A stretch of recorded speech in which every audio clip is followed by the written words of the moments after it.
Hello friends, कैसे हैं आप सब। आई होप आप सब स्वस्थ होंगे, मस्त होंगे। तो फ्रेंड्स, ये जो वीडियो है वो है महत्वपूर्ण अभिलेख के बारे में।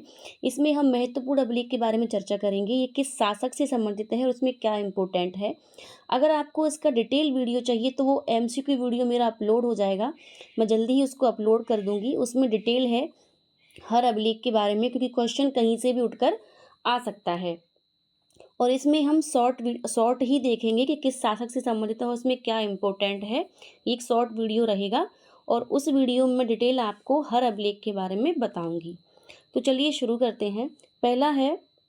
पहला फैक्ट है कि संस्कृत भाषा में लिखा गया प्रथम अभिलेख कौन सा है, जिसका नाम हो जाएगा जूनागढ़ अभिलेख। क्या आंसर हो जाएगा? जूनागढ़ अभिलेख। याद रखिएगा, संस्कृत भाषा में लिखा गया प्रथम अभिलेख कौन सा है?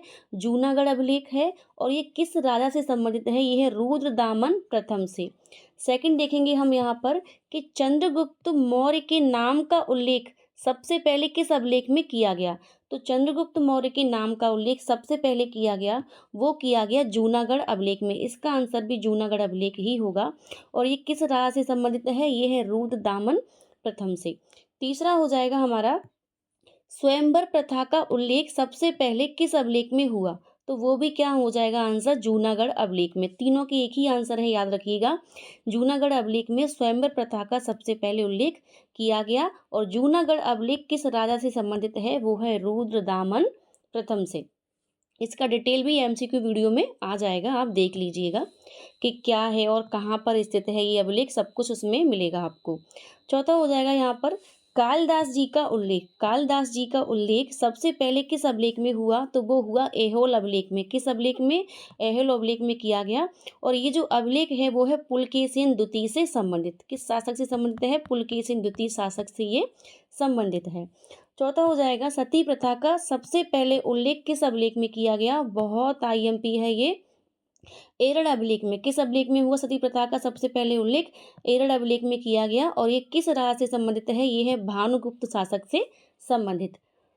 रेशम बुनकर की जानकारी वाला, रेशम बुनकर की जानकारी किस अभिलेख में दी गई है? मंदसौर अभिलेख में। या फिर ऐसे आएगा क्वेश्चन, रेशम बुनकर की श्रेणियों की जानकारी किस अभिलेख में दी गई है? वो दी गई है मंदसौर अभिलेख में। और ये किस राजा से संबंधित है? तो जो मंदसौर अभिलेख है, हम यहाँ पर देख लेते हैं कि जो मंदसौर अभिलेख है वो है यशोवर्मन से संबंधित। किस राजा से संबंधित है? यशोवर्मन संबंधित। ये है मालवा के राजा थे। कहाँ के थे ये? मालवा के राजा थे, याद रखिएगा। फिर लास्ट हो जाएगा, सर्वप्रथम भारतवर्ष का उल्लेख किस अभिलेख में दिया गया है? वो दिया गया है हाथी गुम्फा अभिलेख में। तो इसका आंसर आपने देख लिया कि सर्वप्रथम भारतवर्ष का उल्लेख किस अभिलेख में हुआ? हाथी गुम्फा अभिलेख में हुआ। और ये किस राजा से संबंधित है? ये है खारवेल राजा से। याद रखना, ये खारवेल शासक से संबंधित है। किस शासक से? खारवेल शासक से। और ये कहाँ के राजा थे? ये थे कलिंग के। ये भी आपको याद रखना है कि ये कलिंग शासक थे। कौन से शासक थे? कलिंग, याद रखिएगा।